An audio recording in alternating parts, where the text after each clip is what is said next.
మానవ ప్రభావం అక్కడ పనిగా పనిచేస్తుంటే అది నిజమైన ఆరాధనే కాదు. దేవుని స్తోత్రం. ఈ తేజ నక్షత్రం వేకోచక్క ఏం చేసింది? దేవునితో సమానంగా చేసుకుందని మనసులో కూడా ఆరాధన చేస్తే ఏం చేసింది తెలుసా? పాతాళమునకు నరకంలో ఒక మూలకు త్రోసి వేయబడింది. దేవుని స్తోత్రం.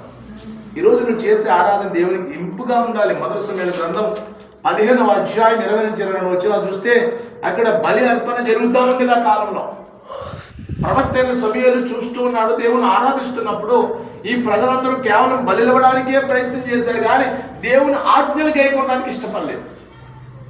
నిర్గమాకాండ 20వ అధ్యాయంలో కూడా ద్వితీయోపదేశ కాండంలో మనం చూస్తే దేవుడు అంటే నిర్గమాకాండలో దేవుడైన యెహోవా మోషేకి ఇస్తే ఆ 12 విషయాలు మళ్ళీ 5వ అధ్యాయంలో ద్వితీయోపదేశం 5వ అధ్యాయంలో వాటిని జ్ఞాపం చేశాడు.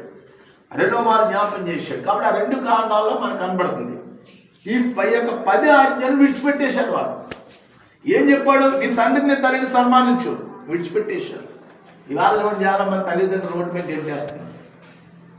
వాళ్ళని దిక్కుమాలను చేస్తున్నా, వాళ్ళకి పెంచిన ఎలా బతుకుతలే. మొన్నే గతంలో ప్రార్థన చేయించుకునేది ఒక సహోదరి వృద్ధాప్యకు వచ్చేసాడు. ఆ బిడ్డ బహు వృద్ధుడైపోయాడు. ఈమె కూడా వృద్ధురాలు అయిపోయింది. వీళ్ళకి ఏ సంపాదన లేదు. ఏదో ఆ భర్త